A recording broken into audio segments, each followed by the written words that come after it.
Sa punto po ito, makakausap natin si Professor J. Batungbakal, ang Director ng UP Institute for Maritime Affairs and Law of the Sea.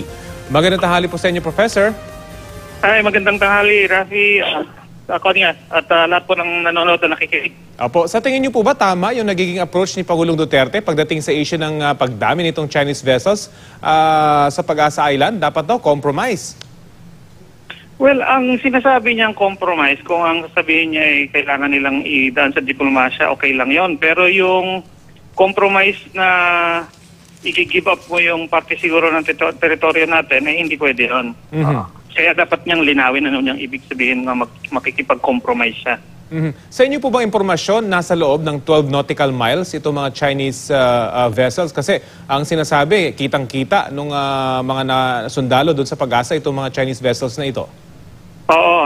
Siyempre, tinignan agad natin yung mga information na nilabas ng AFP. May mapa silang nilabas. Pag kinumpara mo yan doon sa Google Earth na widely available din naman, lahat yon ay mga within 5 nautical miles lang yata, kung tama ang tanda ko.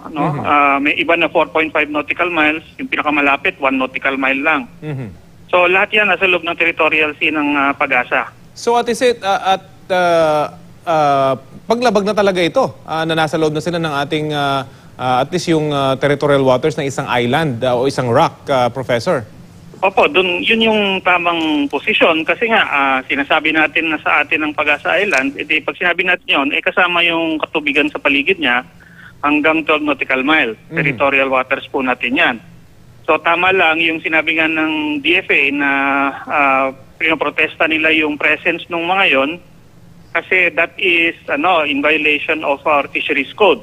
Sa fisheries code, the mere presence of a foreign fishing vessel the Philippine waters ay considered na poaching na yan. So dapat lang silang magprotesta on that basis. Pero may karapatan hubang itaboy itong mga fishing vessels na ito, lalo na yung mga talagang pinakamalalapit, yung nasa 4 at hanggang nasa 1 nautical mile lamang? Oo, pwede. Kasi nga, hindi sila dapat nandun pero parang political consideration na lang yan na dahil nga disputed area, supposedly, meron kang konting leeway for purposes of foreign relations. Pero yung basic position mo, yung legal position mo, dapat hindi yan natitinag. Tapos, yung pakikitungo mo sa China kung paano mong re-remedyohan yan, dapat yan ang dapat idaan sa usapan at magkaroon dapat yan ng agreement, formal agreement. Meron bang paglabag sa mga government officials na hindi i-defend yung 12 nautical mile na territorial limit nitong Pag-asa? Kung hindi nila i-defend man lang kahit yung legal na position, kaya importante yung protest Kung hindi nila i-depensa yon, parang sila mismo, in violation sila dun sa duty nila as public officers to protect the national territory and preserve territorial integrity. So, kaya nga importante yung mga protest pwede mo kasing i-put on record na you tried, you maintain the legal position, kahit na yung sa diplomatic negotiations medyo nababagalan o nahihirapan. Pero sinasabi po kasi ng gobyerno may mga protest namang inihain pero hindi nila isinasa publiko. Gaano ba kahalaga na dapat ito ay isinasa publiko? Yung pagsasapubliko ng mga protest, hindi nga yan karaniwan. Kung napapansin natin sa record ng arbitration na nakapost online, from 1990s hanggang mga 2013, mayroong mga dokumento doon, mga protest na hindi yun pinablicize before. Pero lumabas na lang as part of the record. So may epekto din yun. Pero I think ang mas importante yung officially at saka formally and publicly sinasabi ng gobyerno yung kanilang position, legal position, at yung fact na nagbigay nga sila ng protest based on that position.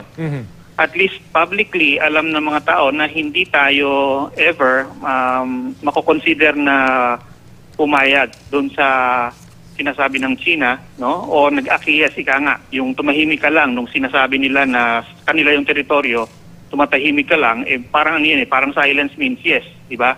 Or agreement. Kaya at least yun, hindi nila masasabi yun.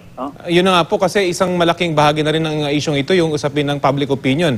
Hindi ba? Gaano kalaki ito dito sa isyong ito ngayon sa West Philippine Sea? I think nakikita natin na lumalaki at lumalawak na yung opinion ng publiko, nakikita nila kung ano nangyayari, pinapahiwatig nila sa gobyerno na hindi sila satisfied, no? Hindi sila kampante doon sa ginagawa ng gobyerno before. Kaya ngayon, mukhang, ewan ko, sa tingin ko lang, mukhang nagre-responde sila doon nga sa building up yung constant and increasing public pressure to take a different stand, no? Dito sa pakikutungo natin sa West Philippine Sea. Gaano ba kaya kalaki yung epekto nitong swarming, nitong mga Chinese vessels dyan sa Pag-asa, doon sa ginagawa namang rehabilitasyon ngayon ng militar dyan po sa isla? Sa ngayon, hindi pa naman daw sila gumagawa ng aksyon para talagang mag-interfere physically doon sa ginagawa natin. So pinapalusot pa po yung mga AFP barko? Hindi rin nagpapatinag, no? Hindi sila natatakot diyan, no? Which is the correct stand naman talaga, no? Kasi nga ang intention niyan is parang ikaw mismo umatras ka dahil sa nakikita mo, kahit wala pa silang ginagawa, parang ikaw mismo yung umatras. So hangga't hindi tayo atras, okay lang 'yan, no? Pero yung syempre nga may mensahe lagi talaga 'yan, no? Dahil nandun sila, malinaw ang mensahe na pinapanood namin kayo. At kaya yun lang nagagawa yan ay dahil pinapayagan namin kayo. Hindi kami kasi uma-action. No? Pero inaasahan nyo bang mag-escalate pa ito dahil yung runway ay susunod ng ayusin ito? Hindi ba kapag natapos na yung sinasabi nilang ramp, ito yata yung inaayos pa para malakapit yung malalaking barko ng Pilipinas na magdadala naman ng additional equipments para sa runway repair? I think sa ngayon alam niyo ng China na hanggang dyan lang ang kaya nila muna. Hindi sila makaka-action ng mas provocative pa kaysa dyan. Kasi Without throwing the US into the issue. Ang style nila talaga is, kumbaga, ipapakita sa iyo lahat ng lakas nila, hoping na ikaw na mismo yung aatras sa takot. No? Nagpapa-intimidate ka o ikaw mismo yung sarili mong doubt. Yun ang mag-drive sa iyo na umatras, no? So hanggat hanggat pinanindigan natin, hanggat resolve yung ating AFP at saka DND na gawin yung kailangan nilang gawin, I think hanggang doon na lang hahantong yung situation ngayon, no? Na naka-array sila diyan, naka-deploy sila diyan. Kaya naman importante naman sa diplomasya is siguraduhin na hindi umabot sa mga banggaan, kumbaga, yung mga forces diyan na naka-deploy. Pero gaano kaya ka-likely yung ganong senaryo dahil dumadami yung barko at sinasabi nyo nga hindi naman natatakot yung ating militar, gaano kaya ka-posible yung baka aksidente na mangyari, hindi man sinasadya, ay magkaroon ng aksidente dyan po sa area na yan? Yes, syempre tumataas yung likelihood ng ganon dahil nga madami, no, sa sheer numbers at kahirapan mong mag-maneuver dyan, syempre nag-i-increase ang chances na magkaroon ng aksidente. Kaya nga importante na yung diplomasya, ang dapat na objective ngayon ay ipaatras nga sila. Kung ayaw nilang mawalang tuluyan, bawasan nilang mabuti yung mga nilalagay nila. Kasi hindi naman kailangan na 87 vessels ang nakapaligid sa asa para lang manood sa isang activity, di ba? Gaano ba exaggerated yon. Opo, gaano ba kahalaga itong Pag-asa Island? Kasi alam naman natin na nasa labas na ito ng ating exclusive economic zone, although nandun sa disputed area. Pero gaano kahalaga ito para sa posisyon ng Pilipinas dyan po sa area na yan? Napakahalaga niyan dahil siya yung pinakamalaking isla.